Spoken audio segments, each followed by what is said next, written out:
Hello everyone, आज मैं आपके साथ घर पर दही कैसे जमाते हैं इसकी रेसिपी को शेयर कर रही हूँ। इसके लिए मैंने आधा लीटर पैकेट वाला दूध लिया है। दूध को हम पहले बॉईल करेंगे। मेरे एक व्यूअर ने रिक्वेस्ट की थी कि मैं पैकेट वाले दूध से दही जमाकर एक रेसिपी बनाऊं, तो इसलिए मैंने ये पैकेट वाला दूध लिया है। ये थोड़ा कम फैट का है, लेकिन देखिए अगर हमें अच्छा दही जमाना है तो हमें फुल फैट का दूध यूज करना पड़ेगा।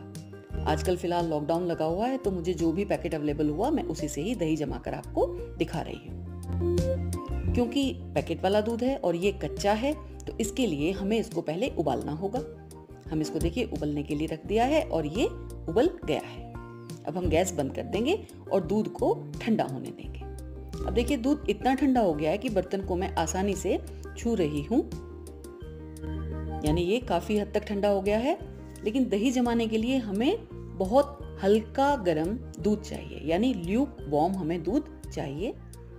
अगर आप घर पे आपके पास जो दूध होता है यानी उबला हुआ पहले से होता, तो उसको हमें उबालने की आवश्यकता नहीं है। बस उसे हमें जस्ट हल्का सा गर्म करना है और उससे हम फटाफट दही जमाने के लिए रख सकते हैं। आजकल गर्मी का मौसम है, तो गर्मी के मौसम में तो हम इसी तरह से दही को जमा सकते हैं, यानी किसी भी बर्तन में हम दही जमाने के लिए रख देंगे और किचन के शेल्फ पर रख देंगे तो दही जम जाएगी। सर्दियों के लिए हमें ये जरूर ध्यान रखना पड़ेगा कि इसको हम कैसरोल में जमा दें, क्योंकि दही को जमने के लिए एक पर्टिकुलर टेम्परेचर की आवश्यकता होती है। तो उसके लिए बेस्ट आइडिया है कि आप कैसरोल में दही जमाएं और उसको हल्का सा कपड़े से ढककर रखें, तो आपकी दही जमकर तैयार होगी। क्योंकि सर्दियों में बाहर टेम्परेचर बहुत ज्यादा ठंडा होता है और देखिए गर्मियां हैं, तो गर्मियों में तो ये बहुत आसानी से जम जाएगी। अब यहाँ हमें क्या करना है, हाथ धोकर एक बार उंगली से दूध को टच जरूर करना है, क्योंकि तभी हमें उसका एक्चुअल टेम्परेचर पता लगेगा। हमें बहुत हल्का गर्म यानी ल्यूक वार्म, जिसमें हम आराम से उंगली को डिप कर सकते हैं, इस तरह का दूध दही जमाने के लिए चाहिए। अब यहाँ देखिए हमने इसको ठंडा किया है जैसे, तो हल्का सा इसको हम चमचे से इस तरह फेंट रहे हैं। ऐसा करने से दही अच्छी जमती है। अधिकतर अगर आपने कभी देखा हो, डेयरी वाले भी इस तरह से दूध को फेंट कर ही दही जमाते हैं।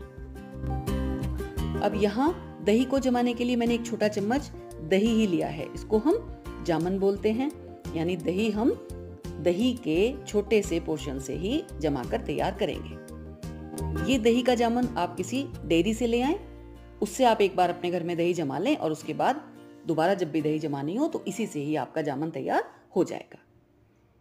मेरा पर्सनल एक्सपीरियंस है कि जैसे जो पैकेट वाली दही आती है उससे अगर हम दही जमाएं, उसका यानी हम जामन यूज करें, तो उससे दही अच्छी नहीं जमती है। इसलिए जो डेयरी वाली ही दही होती है उसका आप एक बार आप ले आएं और उसका आप जामन यूज करें, उसके बाद तो आपके पास घर में जामन हो ही जाएगा। अब यहाँ हमने दही का जामन हल्के गर्म दूध में मिला दिया है और उसको हमने अच्छी तरह से फेंट लिया है। अब यहाँ मैंने एक बोल लिया है, बोल के अंदर दूध को डाल दिया और इसको हम ढककर रख देंगे।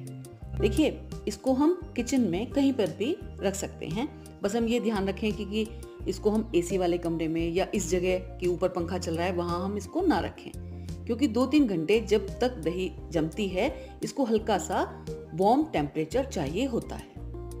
अब इसको हम रख देंगे और 3-4 घंटे उसके बाद हम इसको चेक करेंगे। अब यहाँ ये देखिए पूरे 4 घंटे बाद मैं दही को चेक कर रही हूँ। दही जमकर तैयार हो गई है। आप देख सकते हैं एकदम दही का चक्का बिल्कुल एकदम बढ़िया दही बनी है।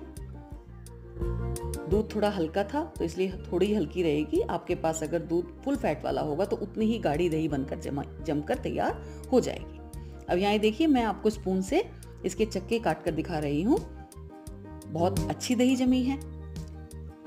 इस तरह से आप इसको ट्राई करें और एक बार आप दही जमा लें तो बहुत आसान है, आप आराम से घर पर दही जमा कर तैयार कर सकते हैं। हाँ, ये बात जरूर ध्यान रखिएगा कि आज आपको इस दही में से 1 चम्मच जामन जरूर उठाकर रखना है नेक्स्ट दही जमाने के लिए।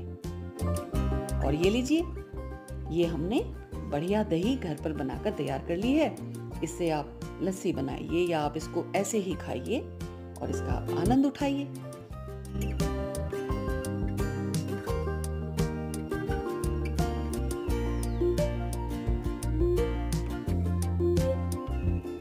आपको मेरी बनाई हुई रेसिपीज पसंद आ रही हैं तो मेरे चैनल को जरूर सब्सक्राइब करें, बेल आइकन दबाना मत भूलें। आप मेरे साथ इंस्टाग्राम, फेसबुक, ट्विटर और पिंटरेस्ट पर भी जुड़ सकते हैं।